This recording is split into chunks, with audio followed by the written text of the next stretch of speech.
जय हिंद, नमस्ते, वेलकम मेरे शेरों श्रेणियों। आप सभी का स्वागत है हमारे YouTube चैनल पर। और जैसा कि आप थंबनेल के ऊपर देख पा रहे होंगे कि क्या आप एलिजिबल हैं एयरफोर्स इनटेक 02 2026 के लिए। बहुत सारे जो बच्चे होते हैं जो अभी जिन्होंने 12th का एग्जाम दिया है, और बहुत सारे वो बच्चे होते हैं जो एक दो इनटेक एग्जाम दे चुके हैं, कोई कारणवश जैसे इस बार कट ऑफ थोड़ा बढ़ गया है तो वो बच्चे PSL आउट हो गए। और कुछ बच्चे ऐसे हैं जो जिनकी प्रिपरेशन में कहीं ना कहीं थोड़ी बहुत कमी रह गई, और इस वजह से वो जो बच्चे हैं वो मतलब रिटर्न क्वालिफाई नहीं कर पाए।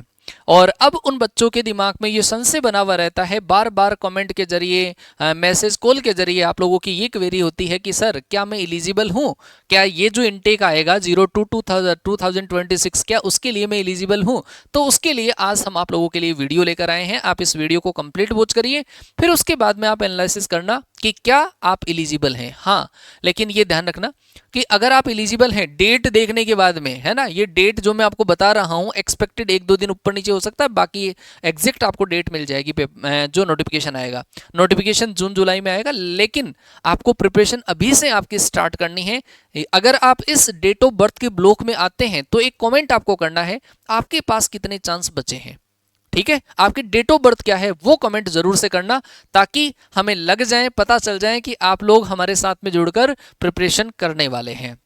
तो सबसे पहले हम जो एनालिसिस आप लोगों के लिए लेकर आए हैं वो एनालिसिस ये है। ये जो नोटिफिकेशन है ऑफिशियल नोटिफिकेशन, वो आपका इनटेक 01 2025 का है। मैं आपको फिर से बता दूं, कोई बच्चा पहली बार अगर एयरफोर्स के एग्जाम की प्रिपरेशन कर रहा है तो उसके लिए बता दूं कि एयरफोर्स के साल भर में 2 इनटेक हुआ करते हैं, और एक इनटेक का वैकेंसी आपका जनवरी के अंदर आया करता है, फॉर्म जनवरी में, एक का जून जुलाई के आसपास आया करता है, एक का एग्जाम मार्च में लगा करता है, मार्च या अप्रैल में लगा करता है, दूसरे का जो एग्जाम है वो अक्टूबर के आसपास लगा करता है।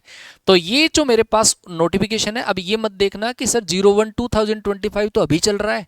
बेटा एयरफोर्स जो है वो एक साल आगे चला करती है, ठीक है।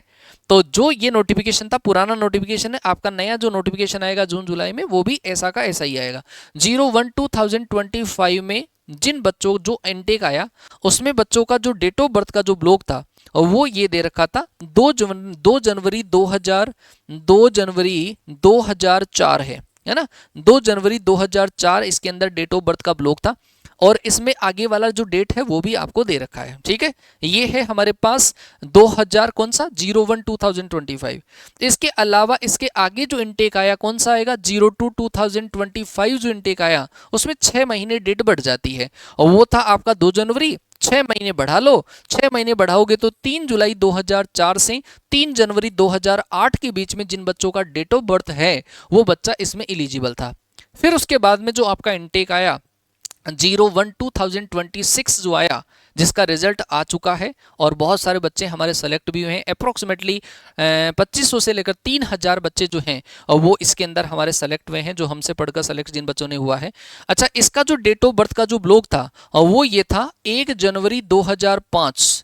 1 जनवरी 2005 से लेकर आपके पास इसका जो डेट है 1 जनवरी 2005 से 1 जुलाई 2008 के बीच में, 1 जुलाई 2008 के बीच में, ठीक है भाई। ये आपके पास डेट ऑफ बर्थ का ब्लॉक था, ध्यान रखना किसके लिए 01 2026 के लिए।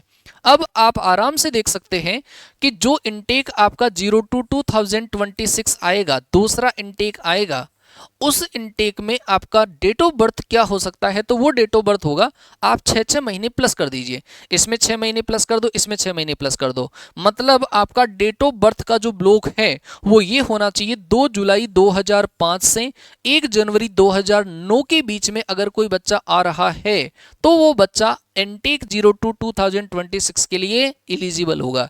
यहां पर मैंने जो लिखा है वो लिखा है एक्सपेक्टेड लिखा है, और वो एक्सपेक्टेड लिखने के पीछे का रीजन क्या है आपने देखा होगा। यहाँ पे जैसे 2 इनटेक के अंदर जो वैकेंसीज आई उनके अंदर एक में जैसे 3 जुलाई है ना। अब आप यहां से काउंटर करिए, 2 जनवरी 2004 था, 6 महीने जोड़ोगे तो 3 जुलाई को आपका दूसरा वाला इनटेक आया, लेकिन इस 3 जुलाई के हिसाब से जो डेट ऑफ बर्थ इस वाले ब्लॉक में आना चाहिए था वो तो फिर 4 जनवरी आना चाहिए था, लेकिन वो नहीं आया, कुछ दिन का रिलैक्सेशन आपको मिल गया। तो जो आपके पास अगला इनटेक है उसका एक्सपेक्टेड जो डीओबी है वो आपका ये हो सकता है 2 जुलाई 2005 से 1 जनवरी 2009 के बीच में। मैंने आपको डेट ऑफ बर्थ बता दिया है। अब आप अगर इस डेट ऑफ बर्थ के क्राइटेरिया में आते हो, मैं आपको अभी हाल फिलहाल में ये नहीं कह रहा हूं कि 1 जुलाई वाला बच्चा अटेम्प्ट नहीं दे सकता, वो नोटिफिकेशन के ऊपर डिपेंड करता है कि नोटिफिकेशन में कई बार 1-2 दिन का ऊपर नीचे होता है। ये हुआ भी है, जैसे अभी एनडीए का नोटिफिकेशन आया, एनडी यूपीएससी का जो नोटिफिकेशन है उसके अंदर डेट ऑफ बर्थ में 2 जनवरी का क्राइटेरिया था, 2 जनवरी 2007। हमने पहले ये बना रखा नोटिफिकेशन के हिसाब से, लेकिन जो इस बार नोटिफिकेशन आया उसमें 1 जनवरी इंक्लूड कर दिया गया, मतलब एक दिन थोड़ा सा आगे हो गया। तो हो सकता है कि 1 जनवरी आ जाए, बट मोस्टली जो बच्चे होते हैं वो रेयर केस में होते हैं, जैसे 1 जुलाई का जिनका डेट ऑफ बर्थ है, कुछ बच्चे होते हैं हालांकि। बाकी अगर इनके बीच में आपकी डेट ऑफ बर्थ अगर फंस रही है तो आप अगले इनटेक के लिए एलिजिबल हैं। तो सर अगर हम एलिजिबल हैं तो प्रिपरेशन कैसे करनी चाहिए? बेटा प्रिपरेशन करने के लिए एक बेहतर टीम के साथ में आपको जुड़ना पड़ेगा और एक बेहतरीन तरीके से आपको प्रिपरेशन करनी पड़ेगी, और वो प्रिपरेशन हम करवा रहे हैं आपको कैडेट डिफेंस एकेडमी के वर्दी 2.0 बैच में, और बिल्कुल बेसिक से ये बैच आपका चल रहा है। इसी एक ही बैच में आपको रिकॉर्डेड वीडियोज अवेलेबल, मतलब लाइव क्लासेस चलेगी, रिकॉर्डेड वीडियोज भी आपका चलेगा, पीडीएफ भी आपको अवेलेबल होगी, आपको डीपीपीज भी सॉल्यूशन के साथ में अवेलेबल होगी, विदाउट सॉल्यूशन वाली डीपीपीज भी अवेलेबल होगी, टेस्ट भी आपको अवेलेबल होंगे, वीकेंड्स में आपको टेस्ट भी अवेलेबल करवाएंगे। हाल फिलहाल ये जो बैच है कोई ज़्यादा आगे नहीं बढ़ा है, कुछ क्लासेस हुई है रिकॉर्डेड, वो आप देख के कवर कर सकते हो। तो इस वाले बैच को, ये बैच आपका कैडेट डिफेंस एकेडमी की एप्लीकेशन पर अवेलेबल है, और इसमें भी 2 प्राइसेस हैं, एक्स ग्रुप का और एक अदर देन साइंस ग्रुप मतलब वाई ग्रुप का जो बैच है। एक्स ग्रुप का जो बैच है उस बैच का प्राइस है 999 रुपीज, वाई ग्रुप का जो बैच है उसका प्राइस है 999 रुपीज, और दोनों का कंबाइन अगर कोई बच्चा लेना चाहता है तो उसका 1499 रुपए है। तो आप इस वाले बैच को एनरोल करके एक बेहतरीन टीम के साथ में जुड़कर अपने सपनों को साकार कर सकते हैं। वो वर्दी का सपना जो हमारे माँ बाप ने देखा है, उनके इमोशंस को पूरा करने के लिए हम लोग वर्दी तन पर सजाने के लिए पूरी तरीके से तैयार हैं, और इस डेट ऑफ बर्थ में आने के बाद में हमें नोटिफिकेशन आने से पहले पहले ही हमारी जो प्रिपरेशन है वो स्टार्ट कर देनी है। बैच में जुड़िए और बेसिक से लेकर 0 लेवल से टॉप लेवल तक आपको जो कंटेंट डिलीवर किया जाएगा उस कंटेंट का आप लोग फायदा उठाइए। एक कमेंट आपका यहाँ पे जरूर होना चाहिए। मिलता हूँ आपसे हमारे अगले अपडेट में, तब तक के लिए टाटा बाय बाय, जय हिंद, वंदे मातरम।